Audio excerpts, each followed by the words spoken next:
to share something with you. That might put me in a very negative light, yeah. Relationships are not my forte. See if someone grabbed up my wife or something completely different ballgame. I'll walk away from here, and this has been like a therapy session.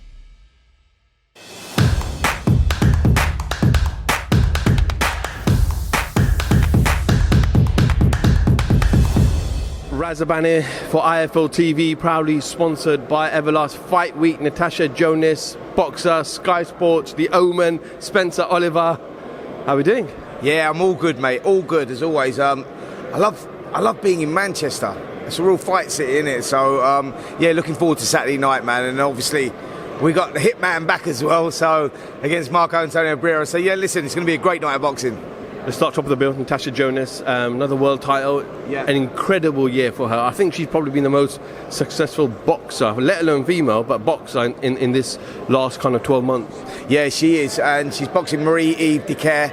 It's a good fight, mate. It's a really good fight. Marie's she's the IBF champ, so Natasha's putting her WBO, WBC titles on the line, unification. Yeah, what a year it's been for her. Do you know what I mean? If you go back, I don't know, so when was it? February time, you know, she was having her third attempt at a world title and possibly her last attempt. And look where she's gone. She's gone from strength to strength, man. Now she's topping the bill, you know, in her home city of Manchester against Dicaire. Like I say, who can fight? She's only lost one fight, by the way, and that was to Clarissa Shields. She lost on points. The scores said it was wide, but I watched the fight, and actually she had her moments in there as well. So this is a good fight, man. A really good fight. Two southpaws.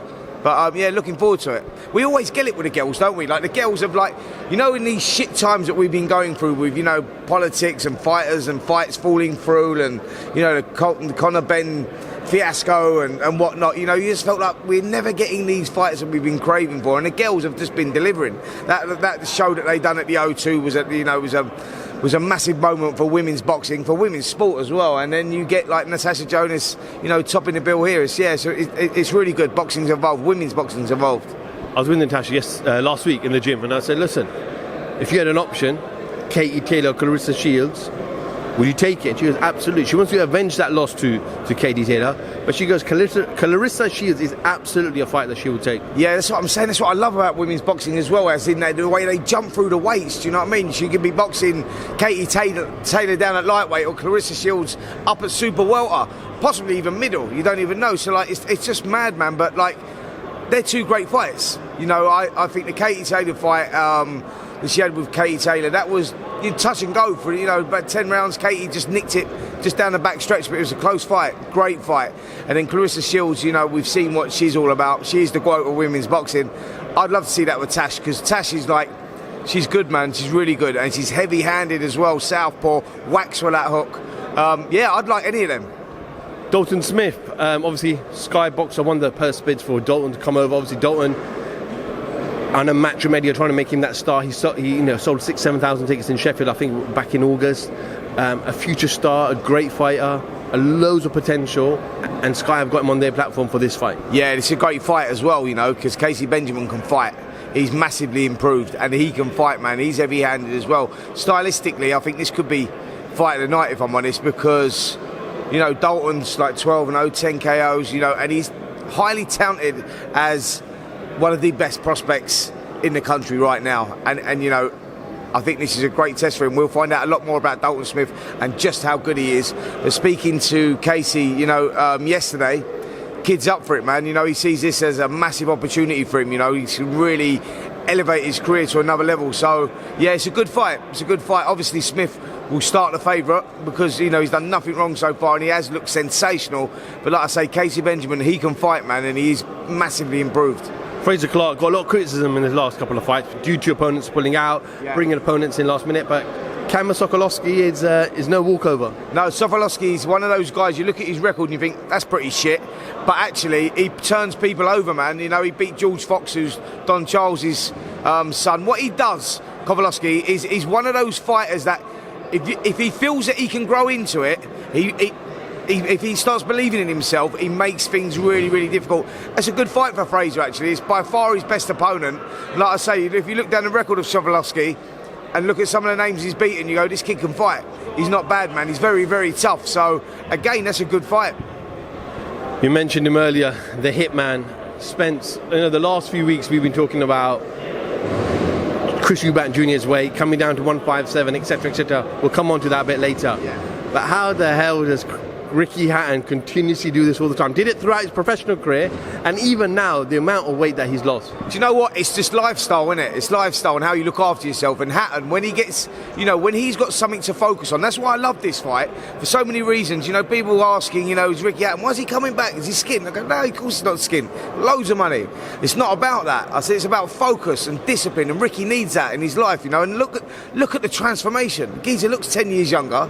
Yeah, he's slimmed down. He's slimmer than me now. It's not good, right? But no, he just looks great, man. And I think he recognises at this stage of his life, you go, you know what?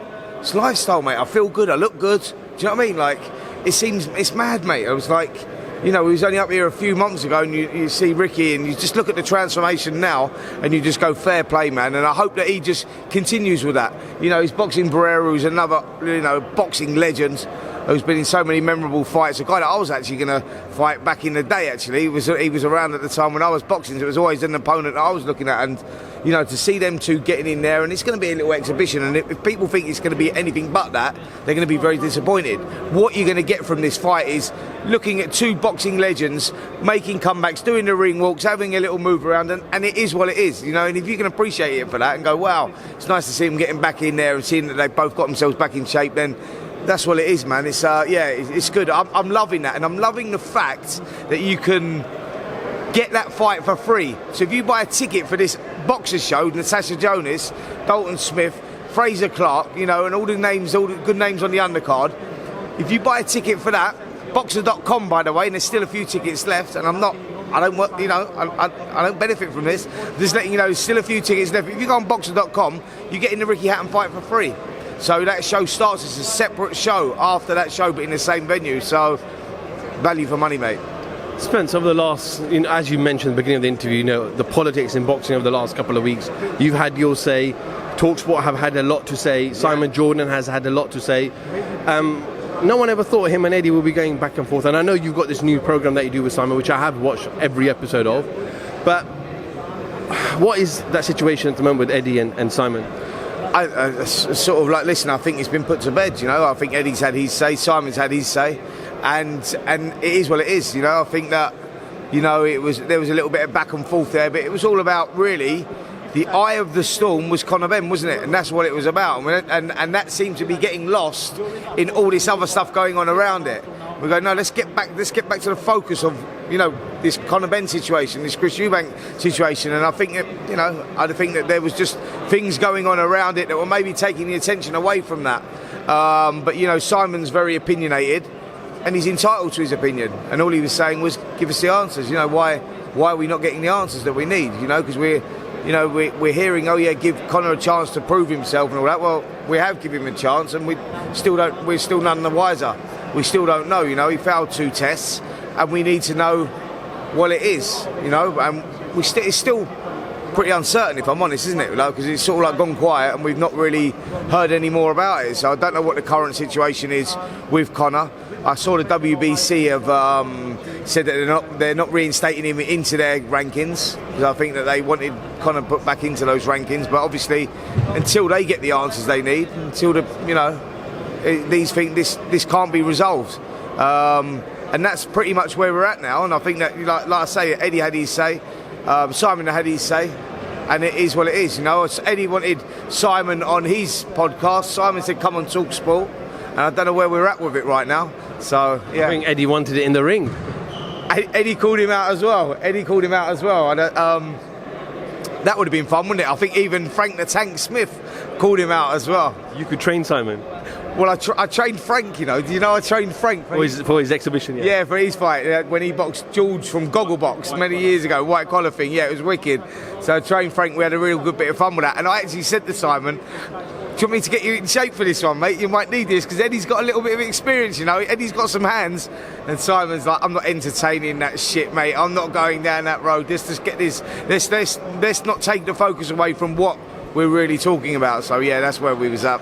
Spence, I know he's not suspended by anybody. I know he's relinquished his license for now, but it's gone quiet. And I heard something, I can't confirm this, but I read somewhere where someone from Conor Benn side wasn't happy that the BBC left him out of the top 15.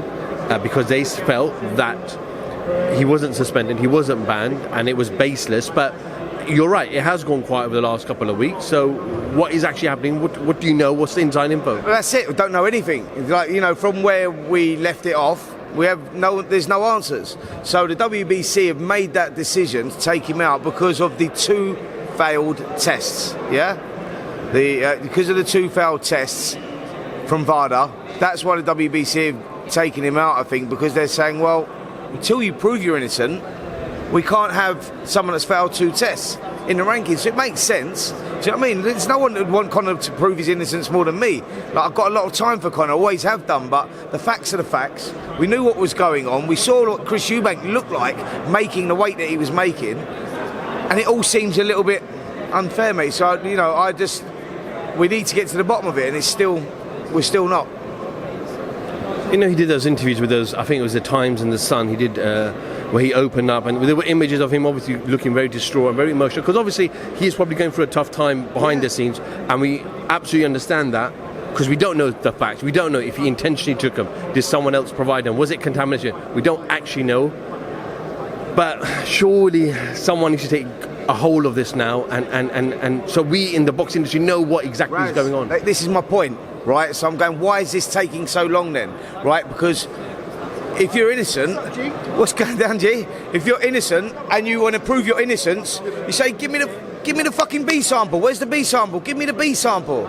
If you know, I don't understand this, but it was the fertility drug, you know, and that's not easy to get in your system. You don't get that out of a protein shake or off a bit of meat.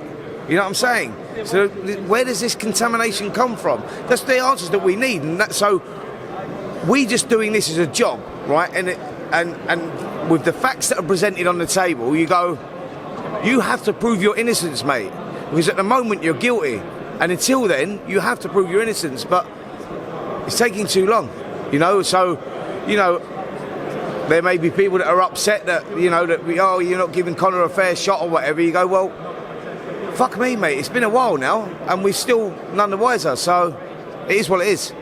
There are rumours that Chris Eubank Jr. might be out before the end of the year. Rumours are Liam Smith. Would that be good for Junior to at least get himself active and going? Definitely. You know, I feel for Junior, you know, in this situation. They were getting a massive payday. You know, the fight fell on its back for all those reasons that we've just talked about. And the guy got himself in the shape of his life. You know, he's at that stage of his career where he wants those big fights. He needs those big fights now. You know, he's not getting any younger. He's been around a while now, so he's in the twilight of his career. So yeah, I feel for him a little bit, if I'm honest, and I hope that he does get out sometime at the end of this year, possibly early next year. It's going to be one or the other, and if he does, and when he does, let's hope that he gets that big fight, because you know what, he's gone with what's gone on in this whole situation. He's gone from everyone loathing him to loving him. Do you know what I mean? It's just like, it's one of those situations where you just go, yeah, fair play, mate. You know, I've got a lot of time for Chris, and I feel for him in this situation because, you know, because of what's happened. Spence Oliver, IFL TV, thank you very much. I'm going to share something with you. That might put me in a very negative light, yeah. Relationships are not my forte. See if someone grabbed up my wife or something completely different ballgame. I'll walk away from it, and this has been like a therapy session.